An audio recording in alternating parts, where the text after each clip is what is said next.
ትናንትናው ዕለት በወሎ የተገደለው ጀነራል በቀለ ዱጋሳ በሄሊኮፕተር ሬሳው አዲስ አበባ መግባቱ ተነገረ።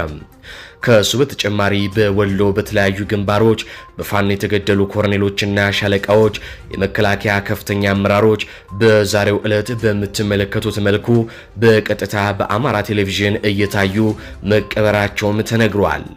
በኦሮሚያ ክልል የካንሰር ሕክምና ሆስፒታል ሊገነባ መሰረተ ድንጋይ ሲጣል በአማራና በትግራይ ክልሎች ደግሞ የጦር ካምፖች ሊገነቡ መሰረተ ድንጋይ ተጥሏል። የመንግስት ሚዲያዎች ዛሬ በኦሮሚያ ክልል በባሌ ሮባና በቡራዮ የካንሰር ሕክምና የሚሰጡ ሆስፒታሎች ሊገነቡ መሆናቸውን እየዘገቡ ነው። በአማራ ክልል ግን ትምህርት ቤቶች ወድመዋል። በትግራይና በቤኒሻንጉልም እንደዚያው። ከሰሞኑ በጋምቤላ ክልል በተቀሰቀሰ ግጭት ብዙ ውድመቶችም ደርሰዋል። ሌላው ይውደም ኦሮሚያ ይልማ የተባለ ይመስል ሁሉም ትልልቅ ፕሮጀክቶች የሚገነቡት በኦሮሚያ ነው። አዲስ አበባ ላይ ቦታ የታጣ ይመስል ደብረ ዘይት ትልቅ ኤርፖርት ሊገነባ ነው። አማራ ክልል ግን የጦር ማዕከል ነው አማራ ክልል ላይ ግን የጦር ማዕከል ነው እየተገነባ ያለው። ሽመልስ አብዲሳ ከሰሞኑን ኦሮሚያ ብቻ የሚለማበት ትልቅ ተቋም እየገነባን ነው ሲል መናገሩ ይታወሳል። በእርግጥም በመሬት ላይ እኚህ ሰዎች ኦሮሚያ ብቻ ትልማ ፕሮጀክታቸውን እያስፈጸሙ ነው። ኦሮሚያ ስትለማ ሰሜኑ ትግራይና አማራ እንዲሁም ሌሎች ክልሎች ግን እየወደሙና እየዘቀጡም ይገኛሉ። አብይ አህመድና አገዛዛቸው በፈጠሩት ቀውስ ደግሞ ትልልቅ ሀገራት ዜጎቻቸው ወደ ሰሜኑና ወደ ተለያዩ የጦርነት ስፍራ እንዳይሄዱ እየከለከሉ ነው። አብይ አህመድ በፈጠሩት ቀውስ ምክንያት የሰሜኑ ክፍል እየወደመ ነው። ከካናዳና ከእንግሊዝ ቀጥላ አውስትራሊያ ዜጎቿም ወደ ትግራይ፣ አማራና ሌሎች የኢትዮጵያ ክፍሎች እንዳይጓዙ ማስጠንቀቂያ ማውጣታለች። የአውስትራሊያ መንግስት ዜጎቹ ወደ ትግራይ ክልል እንዳይጓዙ ከፍተኛ የጉዞ ማስጠንቀቂያ ማውጣቱን የስማርት ትራቨለር የጉዞ መረጃ መድረክ መረጃም አመላክቷል። በትግራይ ክልል ያለው የጸጥታ ሁኔታ ያለምንም ቅድመ ማስጠንቀቂያ በድንገት ሊባባስ ስለሚችል ዜጎች ወደ ክልሉ ከማንኛውም አይነት ጉዞ እንዲታቀቡም ጠይቋል። የአውስትራሊያ ባለስልጣናት በአሁኑ ወቅት በትግራይ ክልል የሚገኙ ዜጎቻቸው አመቺ ሁኔታዎችን በመጠቀም ከክልሉ በአስቸኳይ እንዲወጡም አሳስበዋል። ከትግራይ ክልል በተጨማሪ የአውስትራሊያ መንግስት ዜጎች ወደ አማራ ክልል፣ ቤኒሻንጉል ጉሙዝና ጋምቤላ ክልል እንዲሁም ከኤርትራ፣ ከሱዳን፣ ከደቡብ ሱዳን፣ ከኬንያና ከሶማሊያ ጋር በሚያዋስኑ የኢትዮጵያ የድንበር አካባቢዎች ጉዞ እንዳያደርጉም አሳስበዋል። ብልጽግና ኦሮሚያን እያለማ ሌላውን በማድቀቆም ቀጥሏል። ይህ በእንዲህ እንዳለ ደግሞ በመድፍ የታጀበ ውጊያ ዛሬም በሰሜኑ ክፍል ቀጥሏል። በአፋር ያለው ድንበር በራያ ጨርጨር በቢሶ በር በኩል ከህወሓት ጋር እየተደረገ ያለው ውጊያ ዛሬም ሲቀጥል ከሌላው ጊዜ ቢቀዘቅዝም ዛሬም እንደቀጠለ ነው። ህወሓት ሰሞኑን የጀመረው ትንኮሳም ገፍቶበት በሞርተርና ድሽቃ የታጀበ ውጊያ እያደረገም ይገኛል።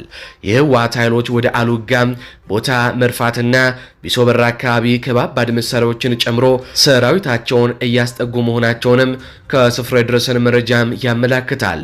የአብይ አህመድ መከላከያ ሰራዊት በተቃራኒው ወደ ኋላም እያፈገፈገም ይገኛል። ይህ በእንዲህ እንዳለ ደግሞ ኤርትራ ለትላንትናው የአብይ አህመድ የፓርላማ ንግግር ምላሽ ሰጥታለች። የኤርትራ የማስታወቂያ ሚኒስትር አቶ የማነ ገብረ መስቀል የኢትዮጵያው ጠቅላይ ሚኒስትር አብይ አህመድ በህዝብ ተወካዮች ምክር ቤት ቀርበው የኤርትራን ጦር ሚና በተመለከተ በሰጡት መግለጫ ከእውነት የራቀና ለጦርነት አጀንዳ ሰበብ ፍለጋ የቀረበ ሲሉም በጽኑ ተቃውመዋል። ሚኒስትሩ በማህበራዊ ትስስር ገጻቸው በወጡት መግለጫ በኢትዮጵያ መንግስት በኩል አሁን እየቀረበ ያለው ክስ ቀደም ሲል ከነበረው ይፋዊ አቋም ጋር የሚጋጭ መሆኑንም ጠቁመዋል። አቶ የማነ ገብረ መስቀል እንዳሉት የብልጽግና ፓርቲ መሪዎችና ከፍተኛ የጦር መኮንኖች በሰሜኑ ጦርነት ወቅትም ሆነ ከጦርነቱ በኋላ ለረጅም ጊዜ ለኤርትራ ሰራዊት ከፍተኛ ምስጋና ሲያቀርቡና የመንግስት የክብር ሜዳሊያዎችን ሲሸልሙ እንደነበረም አስታውሰዋል። አሁን የቀረበው ክስ ግን ይህንን የታሪክ እውነታ የካደና የህዝቡን ግንዛቤ ለማዛባት የታለመ ነው ሲሉም ገልጸውታል። ሚኒስተሩ አክለውም አሁን እየቀረበ ያለው ክስ የባህር በር ጥያቄን መሰረት አድርጎ በኤርትራ ላይ ለታቀደው ወታደራዊ አጀንዳ ማመቻቸና ማስተባበያ እንዲሆን ታስቦ እየተዘጋጀ ነው ሲሉም ገልጸዋል።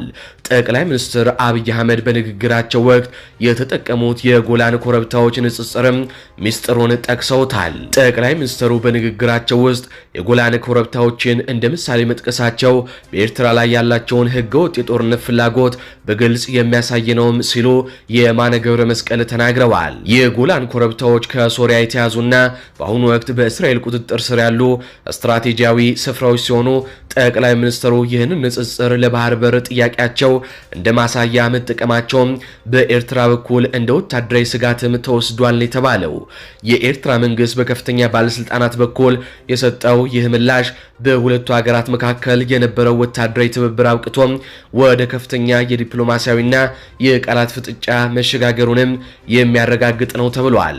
በኢትዮጵያ በኩል የቀረበው ኤርትራ አማጽያንን እየደገፈች ነው የሚለው ክስና በኤርትራ በኩል ደግሞ ኢትዮጵያ ጦርነት ለመጀመር ሰበብ እየፈለገች ነው የሚለው ውንጀላ ቀጠናውን ለከፍተኛ ስጋትም ዳርጎታል ነው የተባለው። በዚህም መሰረት የኤርትራው ማስታወቂያ ሚኒስትር አብይ አህመድ በትላንትናው ዕለት በፓርላማ ቀርበው ሲወሸክቱ የነበረውን ዲስኩራቸው ጦርነት ለመክፈት የታለመ የውሸት ንግግርና መግለጫ ነው በማለት ጉዳዩን አጣጥለውታል። ከዚህ ጋር በተያያዘ በቀጥታ ወደ አማራ ክልል የጦር ግንባር መረጃዎቻችን ከማለፋችን በፊት ቀደም ብሎ በነበረው የዜና ወጃችን የአብይ አህመድን የውሽከታ የፓርላማ ውሎን የቀደሞ ቪዲዮዎችንና የአሁኑን የትላንቱን ንግግር በማመሳከር ምን ያክል ጠቅላይ ሚኒስትሩ ቀጣፊ መሆኑን አስመልክተናችሁ ነበር።